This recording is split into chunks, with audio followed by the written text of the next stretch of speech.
Informação do Ministério Público do Trabalho é que aqui na Paraíba, 450 acidentes graves ou doenças associadas ao trabalho infantil foram registrados.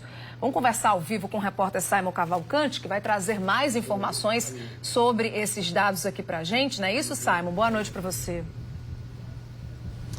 Oi, Linda. Boa noite a você, boa noite a todos. Pois é, infelizmente, a gente traz esse dado aí dessa realidade que é chocante, que a gente vê, na verdade, todos os dias nas ruas daqui da Paraíba, não só de João Pessoa, mas já até no interior também, que são crianças nas ruas, trabalhando, tendo a mão de obra explorada. E a consequência é justamente esse dado aí que você trouxe, né? 450 crianças que tiveram a saúde comprometida justamente por estarem trabalhando, né? Esse dado aí, que é do Ministério Público do Trabalho, é referente aos últimos 13 anos. Mas para a gente entender um pouco melhor dessa realidade, né, as consequências disso, eu vou conversar agora com a doutora Edilene Lins Felizardo, que é procuradora do Trabalho aqui na Paraíba.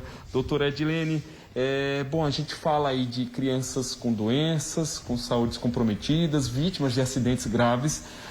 Mas eu queria que a senhora traduzisse isso, né? Que doenças são essas, que acidentes são esses e em decorrência de quais trabalhos, né, que elas vêm desenvolvendo. Boa noite mais uma vez. Boa noite. No Brasil, na realidade, são 51 mil crianças. Aqui na Paraíba, o dado que nós temos é de 450 crianças.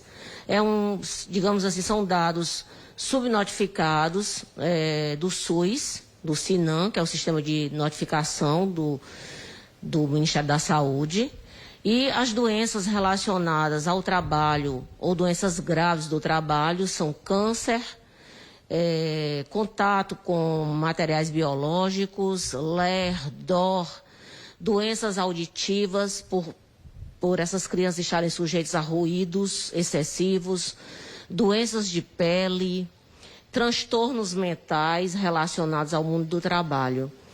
Só para que vocês tenham uma ideia, em 2020, das 51 mil crianças, mais de 2.500 foram notificadas em 2020, o que revela uma média de 7 acidentes graves ou doenças relacionadas ao trabalho por dia em 2020. E isso são dados subnotificados. Por quê? Porque nem as crianças que estão, por exemplo, trabalhando nos lixões, crianças que estão submetidas à exploração sexual comercial, não estão incluídas nesses dados. Ou seja, então, na verdade, quando a gente vê uma criança no sinal, trabalhando, catando lixo, ela está sujeita a tudo isso, né? Essas doenças, como a senhora falou, de pele, um câncer de pele, enfim, quando tem contato com lixo, às vezes tem esse tipo de material, né, que oferece risco. Ou seja, então, é um olhar que a gente precisa ser mais atento, né? A gente não pode achar que isso é normal, né? Porque isso tem todas essas consequências para essa infância, para essas crianças, não é isso? Sim, e também revela a ausência de políticas públicas eficazes para combater o trabalho infantil. Então, nós, como sociedade, precisamos ter um olhar diferenciado para as nossas crianças e sabermos que todas as crianças têm os mesmos direitos, sejam elas de famílias oriundas de baixa renda ou de renda abastada, todas elas têm os mesmos direitos. Doutora Edilene, a senhora falou, né, desse dado relacionado a 2020, ou seja, a pandemia agravou essa realidade. Com certeza, a pandemia da Covid-19 agravou muito a pobreza, o desemprego e a situação de vulnerabilidade social dessas famílias. O que trouxe um dado novo também do Unicef e da OIT, de que quase 9 milhões de crianças poderão ingressar no trabalho infantil até 2022, até o ano que vem. E também que nós teremos até o ano que vem 160 milhões de crianças trabalhando no mundo. E quase 2 milhões só no Brasil. Meu Deus, que realidade, né? Doutora Edilene, agora o que é necessário ser feito? pelo poder público, mas também por nós, né, pela população, pela sociedade, para a gente reverter esse quadro? Nós, sociedade, precisamos acabar com esse mito de que é melhor trabalhar do que roubar. Não, nós não podemos dar essas duas opções para as nossas crianças. Nós precisamos lutar por escolas em tempo integral, para que as nossas crianças tenham direito a todos os equipamentos culturais e para que o poder público adote políticas públicas eficazes de combate ao trabalho infantil. Sem políticas públicas e sem esse olhar da sociedade para combater esse mito do trabalho infantil, nós não faremos nada. E também precisamos de que as empresas cumpram com as suas cotas de aprendizagem profissional. Ok, doutora Edilene, então muito obrigado por essas informações. Infelizmente, realmente é um dado que preocupa a gente, uma realidade que está presente, mas que a gente se acostumou e a gente não pode se acostumar com isso, ao ver crianças nas ruas trabalhando, pedindo. Inclusive, uma coisa que eu aprendi já todo ano quando a gente trata dessa data é que a gente não pode dar dinheiro, né? Porque isso incentiva elas a estarem nas ruas. Então, a gente tem que estar atento, tem que cobrar. Ano que vem, ano de eleição, a gente tem que lembrar, né, que muitas famílias, essas crianças, estão nessa situação e a gente não pode deixar isso se normalizar, né? A gente tem que cobrar, né, dos políticos, dos futuros candidatos, que eles resolvam essa realidade. Linda, é com você aí no estúdio. Exatamente, esse é o recado, Simon. Muito obrigada pela participação aí, boa noite aí para você.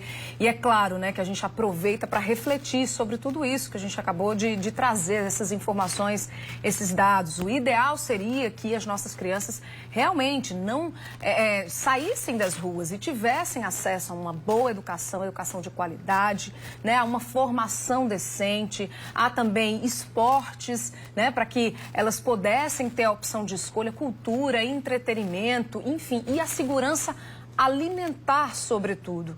A gente sabe também que, não são todas, obviamente, mas em algumas situações, os pais acabam apelando, levando muitas crianças para os semáforos. Aqui em João Pessoa, por exemplo, a gente vê em vários locais já carimbados, que todos os dias que a gente passa por lá, as crianças estão lá. Eu não sei como é que fica a fiscalização nesses casos, mas é uma reflexão que eu estou abrindo aqui, né? Você que está aí do outro lado, como o Simon falou, amanhã também, se você for andar nas ruas, você encontra nos mesmos locais.